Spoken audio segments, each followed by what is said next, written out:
There's some rumors now around the Patriots and possibly trading Bazooka Joe Milton, the former 6th-round pick out of Tennessee a year ago. Mark Daniels and Karen Garigian of Mass Live were the first ones to have it in their dual byline story, that teams are very much interested in trading for Joe Milton. Now, we heard this right after his Week 18 breakout, where I think he was 22 of 29, threw a touchdown.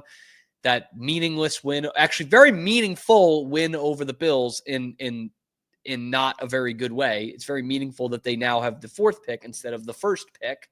That was great. So Joe Milton played a huge role in potentially destroying the short-term future of the franchise, but can't blame the guy for that. He's paid to go out there and win football games, and he did it. So now there are some rumors again that teams are interested in him, and why not? Like, clearly he showed, in a meaningless game, and that, Buffalo had a lot of their twos out there as well, but he had a decent preseason. This was basically a preseason game that he looked excellent in. You're looking for a young, athletic, cost-controlled, depth quarterback. I absolutely could see why a team wants to take a chance on Joe Milton and the upside that he has. That said, in the Patriots situation, I think you do that in a heartbeat. I know when the first rumors came around, it was 3rd-round pick. That's what we were hearing. 3rd-round pick for Joe Milton.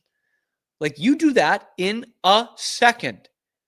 Like, don't get sentimental here. Don't be like, oh, he does backflips in training camp. Like cage that shit, okay?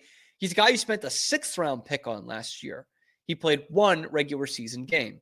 Now someone's going to offer you a 3rd-round pick for him. You would do that in a heartbeat, in a second, let alone the fact that you have your franchise quarterback who is the same draft class, so same kind of cost control, and you already went out and signed a veteran backup in Josh Dobbs.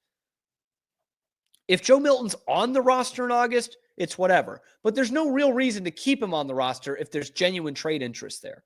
If someone's going to give you a 3rd or 4th-round pick for him, why wouldn't you do that deal? He's not going to be the backup probably going into this year. It's probably going to be Josh Dobbs. So chances are you're not really going to see, like, this is as high as his interest is ever going to be, unless you play him more in training camp next year. In that case, I totally get that. Belichick did that with Jacoby Brissett and got a decent deal for him. Got Dwayne Allen out of it for Indianapolis, right? It's Dwayne Allen. Or was it Philip Dorsett?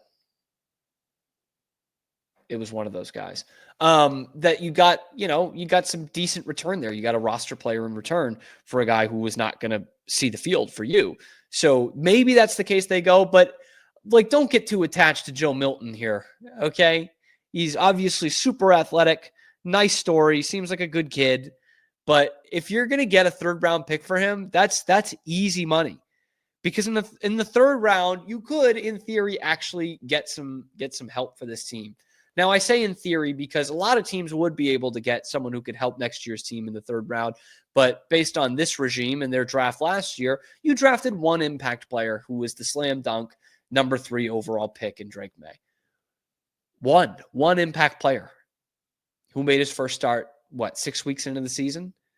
So you've really got to get as much draft capital as possible. And who knows, an extra 3rd-round pick could help you trade back into the 1st round at the end. Maybe you can have someone like Tyler Warren fall into the 20s. I think there are plenty of ways for the Patriots to trade into the end of the 1st round as well, especially if they're looking to trade back out of 4 and maybe to somewhere else in the top 10. Then there's all kinds of chess pieces that they can move to get a second 1st-round pick this year. But with Elliott Wolf doing the negotiations, maybe none of those things are on the table. Maybe they'll get fleeced for Joe Milton. Maybe they'll only get a 7th-round pick for Joe Milton. But if there's something like a 3rd or a 4th out there, absolutely, no doubt, no brainer, trade Joe Milton. Like, let's not even have a second thought about this, guys. You've got Drake Maye. Don't overthink this. There's only 1 quarterback out on the field at a time. Anyway, let me know what you guys think in the comments below. Be sure to like the video, subscribe to the channel. Only about 10% of you watching are actually subscribed, so 90% of you still need to subscribe because we're bringing you nothing but Boston sports content. every weekday, high noon Eastern time, live on YouTube. And then we're available wherever you get your podcasts. I'm your host, Cam Stewart. Zach Burke keeps us on the air. This is The Cam Show.